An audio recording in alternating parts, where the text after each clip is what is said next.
Olá, meus queridos, paz do Senhor a todos. Nós vamos agora para o nosso devocional diário, nosso 11º dia. E eu quero falar algo muito importante hoje, querido. Algo que de verdade tem mexido com o meu coração, tem feito parte daquilo que é a minha vida.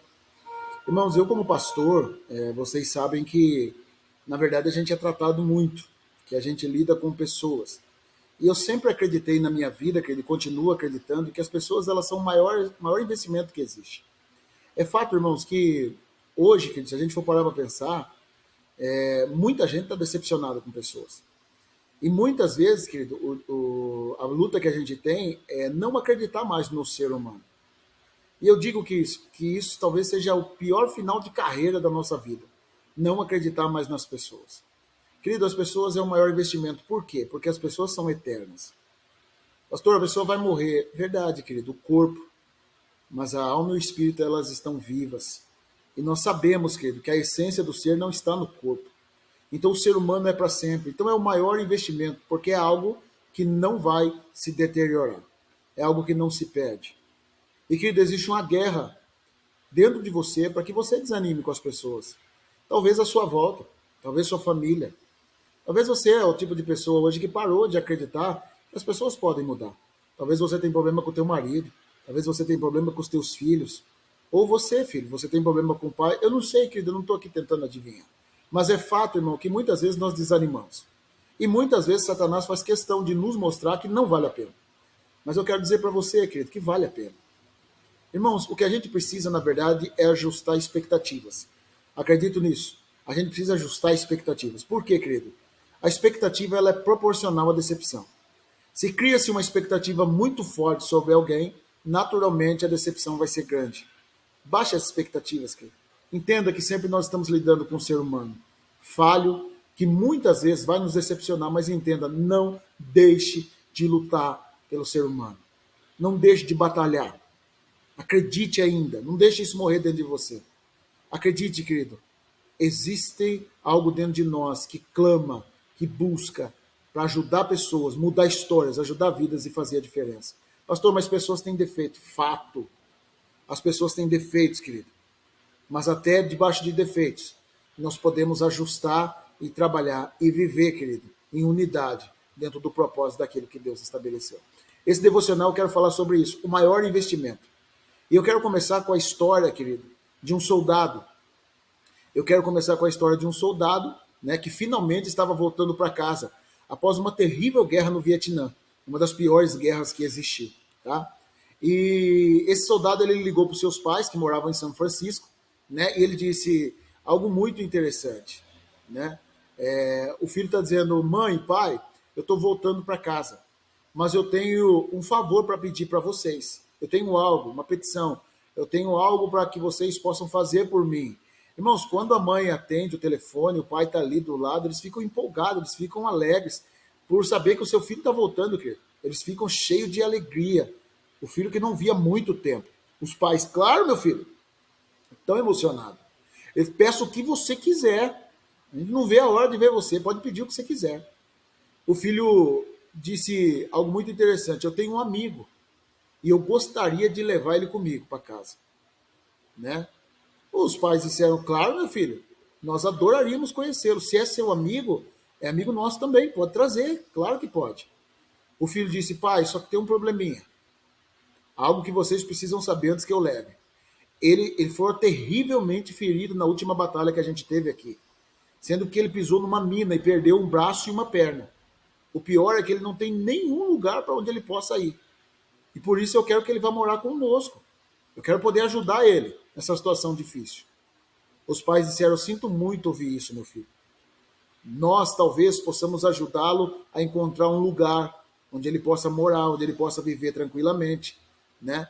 Porque eles não imaginavam, né, irmão? Colocar uma pessoa com essas dificuldades dentro de casa. O filho disse: não, mamãe, não, papai. Eu quero que ele vá morar conosco.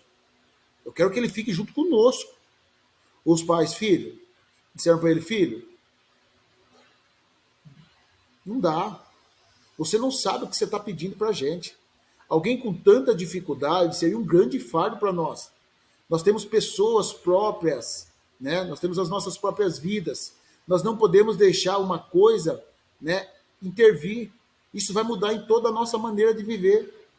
Eu acho que você deveria voltar para casa, se esquecer disso. Arrume algum lugar para esse rapaz ficar. Ele vai encontrar alguma maneira, algum auxílio do governo, alguma coisa. Mas aqui em casa ele vai ser um problema. Ele vai ser um fardo. Ele vai trazer para nós prejuízo. Nós não vamos conseguir. A gente tem a nossa vida. Nós não podemos parar a nossa vida por causa dele. Conclusão. Nesse momento, o filho bateu o telefone. Os pais não ouviram mais uma palavra sobre ele. Nada. Alguns dias depois, gente, no entanto, eles receberam um telefonema da polícia de São Francisco. O filho deles havia morrido depois de ter caído de um prédio. A polícia acreditava que era um suicídio, né? Os pais angustiados voavam para lá, né, para São Francisco, e foram levados para o necrotério a fim de identificar o corpo do filho. Eles reconheceram, mas para o seu horror descobriram algo, né, que eles não sabiam, que eles desconheciam, né, que o filho deles, gente, presta atenção, o filho deles tinha apenas um braço e uma perna. Ele estava falando dele mesmo. Os pais, irmãos, quando eles viram aquilo, eles tomaram um choque, porque ele estava falando dele mesmo. E quando ele ouviu, vai ser um fardo, vai ser um problema, ele preferiu se suicidar, para não ser um fardo, um problema para a vida dos outros. Irmão, muitas vezes nós somos assim. Nós achamos, querido, que as pessoas que têm os seus problemas, as suas dificuldades, vai se tornar um fardo para nós. E nós vamos descartando as pessoas. Nós vamos descartando todos. Nós vamos, querido, fazendo com que as pessoas, só que a gente acha importante ficarem próximo de nós. Irmão, deixa eu dizer uma coisa para você, querido. Não deixe o diabo trabalhar isso no seu coração. Eu sei, irmão, que as maiores feridas muitas vezes são de pessoas que estão próximas. Querido, deixa eu dizer uma coisa para você. Muitas vezes nós nos decepcionamos. Mas entenda algo, irmão, as pessoas são pessoas. E elas têm defeito. Invista, querido. Lute pelas pessoas. Guerreie pelas pessoas, irmãos. Não desista das pessoas, não desista. Continue lutando. Deus, querido, Ele fez algo por nós, irmãos. Para que a gente pudesse ser salvo. Não deixa que esse nível, querido, que você coloca, às vezes, de expectativa, leve você a desanimar com todo mundo. Continue lutando. Mesmo que você não esteja vendo nada em troca. Mesmo que as pessoas não estejam mudando. Continue investindo, porque Deus faz a diferença. Deus faz a diferença. Tem um texto que eu acho muito interessante, quando a Bíblia fala sobre a revolta de Jonas. Vocês lembram que Deus manda Jonas pregar em Nínive e ele vai para Tarso. Ele está revoltado. Revoltado, ele está bravo com Deus. Por quê? Nínive, gente, era um lugar onde era inimigo do povo de Israel. As histórias contam, não dá para saber se é verdade, mas que eles eram sanguinários. Eles eram pessoas truculentas, assassinas. Diz que eles cortavam a barriga de mulheres grávidas. Era um negócio terrível. E eles eram contra o povo de Deus. E quando Deus fala, ó, vai pregar em Nínive, e ele pega o navio e vai para Tarsis, ele está revoltado com Deus, que ele não quer pregar. Ele não quer pregar. Ele diz, certamente eles vão se arrepender. E, irmão, ele não queria. Ele queria que aquele povo fosse para o inferno mesmo. Ele não queria. E vamos ver a história, o desenrolar, como que Deus fala com ele. Jonas, capítulo 4, versículo 1, diz assim, mas isso desagradou extremamente a Jonas, e ele ficou irado. E orou ao Senhor e disse, Senhor, não foi essa minha palavra estando ainda na minha terra? Por isso que me preveni fugindo para Tarsis, pois sabia que és um Deus compassivo, misericordioso, longânimo e grande em benignidade, e se arrependes do mal. Peço-te, pois, Senhor, tira minha vida, porque melhor é morrer do que viver. E disse o Senhor, fazes bem isso, que tires a sua vida? Irmão, ele está revoltado com Deus. Ele está dizendo, Deus, eu sabia que eles iam se arrepender. O Senhor é Deus misericordioso. O Senhor é longânimo. O Senhor é grande em benignidade. Ele diz, Senhor, eu não quero mais. Tira a minha vida. Eu quero morrer. Melhor é morrer do que viver. Irmão, ele não queria que pregasse para esse povo. Ele não queria que esse povo tivesse uma oportunidade. Então Jonas saiu da cidade, sentou-se ao oriente dela. E ali fez uma cabana e sentou-se debaixo dela. E a sombra até para ver o que aconteceria com a cidade. Ele vai, sobe numa parte, fica olhando para ver o que vai acontecer. E o Senhor, Deus, fez nascer uma boboreira, uma planta. E ela subiu por cima de Jonas para que fizesse sombra sobre a sua cabeça, a fim de livrar do seu enfado. E Jonas se alegrou extremamente com a boboreira. Irmão, ele ficou empolgado. Agora tem uma planta crescendo sobre ele, agora ele está empolgado com a planta, ele está animado com a planta. Querendo a morte para Deus, mas agora ele empolgou, ficou animado com a planta. Mas Deus enviou um verme no dia seguinte, ao subir da alva, e feriu a boboreira e ela se secou. E aconteceu que, aparecendo o sol, Deus mandou um vento calmoso oriental do sol e feriu a cabeça de Jonas. E ele desmaiou e desejou com toda a sua alma morrer, dizendo: melhor é morrer do que viver. Irmão, olha a lição que Deus dá nele. Então disse Deus a Jonas: fazes bem assim que te ires por causa da boboreira? E ele disse: faço bem que se revolte até a morte. Ele está revoltado. Deus está dizendo para ele: é para tanto assim, Jonas? Ele diz: é, até a morte. Olha o que Deus disse. Então disse o Senhor: tivesses tu compaixão da boboreira, no qual tu não trabalhasses, nem a fizesses crescer. Em um dia nasceu e numa noite pereceu. E não hei de ter compaixão da grande cidade de Nínive, que são mais de 120 mil homens que não sabem discernir entre a sua mão direita e a mão esquerda, e também muitos animais. Irmão, essa lição é fantástica. Deus faz a planta crescer sobre ele, ele fica empolgado com a planta, Deus no outro dia envia um verme e mata a planta. Ele fica mais revoltado ainda. E Deus fala: é para tanto, Jonas? Você está tão empolgado com uma planta que você não fez ela crescer, você não trabalhou nela, né? E você não fez nada, e ela morreu. E eu não vou estar empolgado com o povo de Nínive, que não sabe discernir entre a mão direita e a mão esquerda, mais de 120 mil homens. Irmão, Jonas era o típico de pessoas igual a eu e você. Jonas é igualzinho, irmão. Por quê, querido? Porque nós valorizamos coisas e nós desprezamos as pessoas. Irmão, quantas pessoas, querido, que elas não amam as coisas e usam as pessoas. Querido, Deus está deixando bem claro, a minha preocupação são as pessoas. É um monte de gente, Jonas, você está preocupado com plantas, está preocupado com coisas. É um monte de gente que não tem discernimento espiritual algum. Irmão, quando a Bíblia fala de discernimento, está falando de gente que não sabe discernir o que é mão direita e o que é esquerda. Nós estamos falando de um nível absurdo de discernimento, sabe, pífio. Então, assim, querido, e Jonas não está nem aí com eles. Jonas está preocupado com a planta. Irmão, olha o que você está dando valor, querido. Às vezes nós estamos atrás de um monte de coisa. Às vezes você dá. Irmão, quantas pessoas que não conseguem dar carona com o carro, não conseguem usar o carro para a obra. Não usa a casa de Deus, a casa dele para a obra de Deus. Não usa, querido, nada do que ele tem para a obra de Deus. Tudo que nós temos é dele, querido, é para a obra dele. Sabe, irmão, é para poder ganhar pessoas, é para poder, de alguma forma, tocar pessoas, mudar vidas. O maior investimento que existe são as pessoas, querido. E não importa, irmão, se você está ferido, se você está angustiado, se você teve decepções com pessoas, querido. O que importa, irmão, é você continuar lutando. Jonas é típico das pessoas de hoje. Sabe, irmão? Que amam as coisas e usam as pessoas. Nós devemos, querido, usar as coisas e amar as pessoas. As coisas que nós temos, querido, tudo que Deus te deu de recurso, irmão, não é seu. A Bíblia diz que nós somos mordomo. O mordomo, ele cuida daquilo que é do seu senhor. Não é nada, é seu, querido. Nós devemos investir nas pessoas, irmãos. Investir mais. Trabalhar de uma forma diferente. Vamos ver um texto agora falando de Davi. Davi entendia o que era o investimento. Davi entendia tanto que ele colocou os valentes dele, ele pegou homens que eram descartáveis, né? Homens endividados, cheios de dificuldades. Davi investia muito em pessoas, irmãos. Ele pegou pessoas que eram cheios de dificuldades e disse: eu vou me fazer chefe sobre vocês. Ele investia naquilo que realmente não estava pronto. Ele gostava do trabalho de investir em pessoas. Mas vamos ver uma atitude de Davi que eu acho interessante, 1 Samuel 23:1.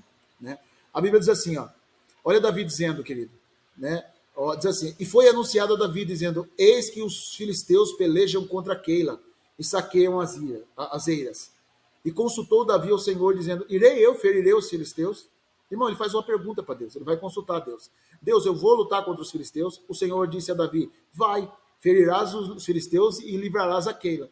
Deus está mandando, dizendo o seguinte: vai lá, junta os seus valentes e vai lá lutar contra Keila. Olha a resposta dos valentes dele. Porém, os homens de Davi lhes disseram: eis que tememos aqui em Judá, quanto mais indo a Keila, contra os esquadrões dos filisteus. Irmão, sabe o que eles estão dizendo? Nós estamos com medo aqui. Nós não estamos tendo condição de lutar aqui. Aqui nós estamos passando de dificuldade. Como que nós vamos ajudar os outros? Porque essa é a mentalidade. Quem está precisando de ajuda é eu. Quem está precisando de ajuda somos nós. Então, querido, muitas vezes essa é a mentalidade. Eu vou ajudar como? Mas você sempre tem uma forma de ajudar, irmão.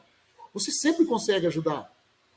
Davi, querido, aquilo ali colocou dúvida em Davi. Então Davi foi consultar o Senhor e o Senhor lhe respondeu e disse: levanta-te, desce a Keila, porque eu te dou os filisteus na tua mão. Parece que da forma racional, irmão, e Deus não trabalha com algo racional, é uma coisa ilógica, maluca, mas Deus está dizendo: pode ir, vai. Eu que estou falando para você ir, vai defender Keila. Esse é o propósito, vai defender a cidade de Keila. Eu vou trabalhar em favor de vocês. Vamos ver o que aconteceu. Então Davi partiu com seus homens aquele e pelejou contra os filisteus. E levou gados e fez grande estrago entre eles. E Davi livrou os moradores de Keila. E sucedeu que quando Abiatar, filho de Aimeleque, fugiu para Davi, a Keila desceu com ele o éfode na mão. E foi anunciado a Saul que Davi tinha ido a Keila. E disse: Saul, Deus os entregou nas minhas mãos, pois já está encerrado, entrando na cidade de portas de ferrolhos. Então Saul mandou chamar a todo o povo a peleja, para descerem a Keila, para cercar Davi e os seus homens. Saul fica sabendo e diz o quê? Vamos descer para Keila, vamos pegar Davi. A cidade que eles estão é uma cidade de portões, vamos fechar eles, vamos encurralar eles, né? Sabendo, pois, Davi, que Saul maquinava esse mal contra ele, disse a Abiatar, o sacerdote: traz aqui o éfode. O éfode era aquilo que eles tinham para consultar o Senhor. Tá? E disse Davi: o Senhor, Deus de Israel, teu servo, tem ouvido que Saul procura vir a Keila, para destruir a cidade por causa de mim. Entregar-me-ão os cidadãos de Keila na sua mão? Descerá Saul como seu servo tem ouvido? Ah, Senhor, Deus de Israel, faze-me saber o teu servo. E disse o Senhor: descerá. Disse mais Davi: entregar-me-ão os cidadãos de Keila, a mim e os meus homens, nas mãos de Saul? Disse o Senhor: entregarão. Imagina, irmão. Ele está deixando bem claro: Deus, eu estou sabendo que Saul vai descer. Ele vai querer me matar. Deixa eu te fazer uma pergunta, Deus. Os cidadãos aqui, que eu acabei de ajudar, que eu acabei de livrar, que eu lutei por eles, eles vão entregar eu e o meu povo, o meu exército, na mão de Saul? Deus estava dizendo: vai entregar. Vai entregar. Irmão, que coisa maluca quando você pensa de uma forma racional, né? Por quê, querido? Porque ele acabou de se doar pelas pessoas. Ele acabou de se sacrificar, ele acabou de colocar a vida dele, do exército dele em risco por essas pessoas. É aquilo que o diabo coloca. Quem mandou você ajudar? Tá vendo? Agora vão entregar você. Agora estão traindo você. É a mesma ideia que o diabo passa para nós, querido. Né? Então, irmãos, querido, o que acontece? Na mesma hora, a Bíblia diz que eles fugiram. Eles fugiram. Olha o que a Bíblia diz. Então Davi se levantou os seus homens, uns 600, e saíram de Keila, e foram aonde puderam. E o Senhor, e sendo anunciado a Saul que Davi escapara de Keila, cessou de sair contra ele. Irmãos, eu acho isso aqui muito interessante. Por quê, querido? O mesmo que ele investiu, são os mesmos que agora iam entregar nas mãos. Irmãos, e muitas vezes a decepção nossa é essa. Como que eu vou investir em pessoas que elas vão me trair, vão me abandonar, vão vir contra mim? Irmão, vai chegar o dia, pode ter certeza. Você vai se decepcionar com pessoas. Mas, querido, nós devemos ajustar o foco. Ajustar o foco. Quando você vê, por exemplo, Jó, querido, a Bíblia fala que Jó, os amigos dele, que no começo até foram solidários a ele, depois, querido, a Bíblia vai dizer que começaram a dizer: você está em pecado, você está fazendo tudo errado. E a Bíblia vai dizer, irmãos, que Deus se irou contra esse povo.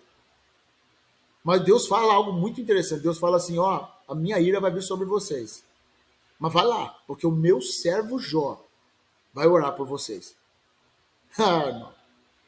Jó lascado, cheio de dificuldade, cobrindo-se, cheio de coberto de lepra, se coçando com um casco de telha, a mulher mandando abandonar, terrível, de uma forma terrível. E Deus está dizendo o seguinte: ore por eles, ore por eles. Irmãos, eu acho isso aqui extremamente fantástico, querido.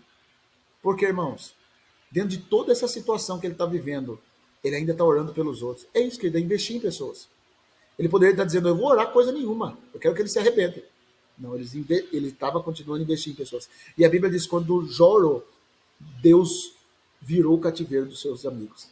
Quando Jó orava pelos seus amigos, Deus virou o cativeiro de Jó. Perdão. Então, assim, pensa comigo, irmão. Quando ele está orando pelos seus amigos, numa situação terrível, eu acho que alguém deve ter pensado: mas quem está precisando de oração é ele. Mas Deus usou ele, naquela situação de dificuldade, como Deus vai usar você.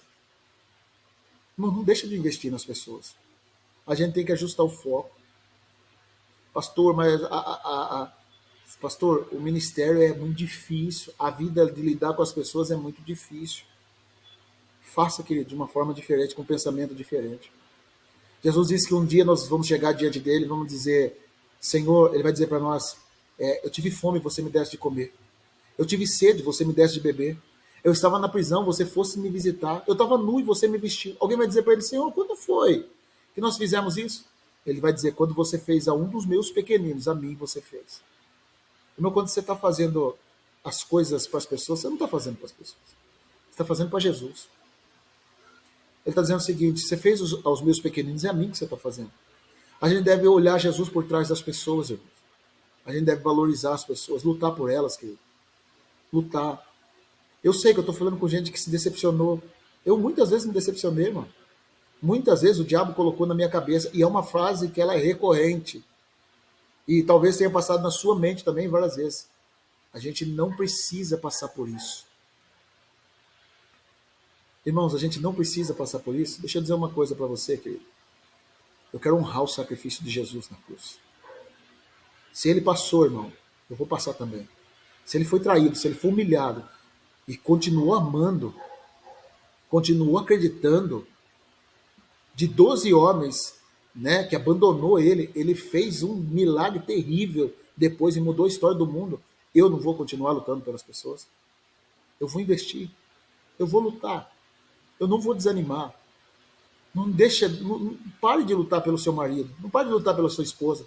Não pare de lutar pelo seu casamento. Tem defeito. Ah, pastor, tem muito defeito. E tem, irmão, as pessoas têm defeito, mas você decide aonde você quer colocar a sua visão. É só nos defeitos, querido. Eu gosto muito de uma história que fala sobre a abelha e a mosca. Diz que a mosca, ela entrou, gente, num lugar assim que ela tinha um monte de flor, um monte de flor. Entrou num lugar lindo, um monte de flor. E a mosca tá olhando aquilo lá, só que tinha uma coisa podre no cantinho. Ela foi atraída por aquilo ali. A abelha, gente, ela entrou num lixão cheio de coisa podre. Só que tinha uma flor. Ela foi atraída pela flor. A questão é, o que você quer olhar? Onde os seus olhos estão? O que te atrai? Nós vamos olhar para as pessoas só as coisas ruins? Elas foram ruins para sempre?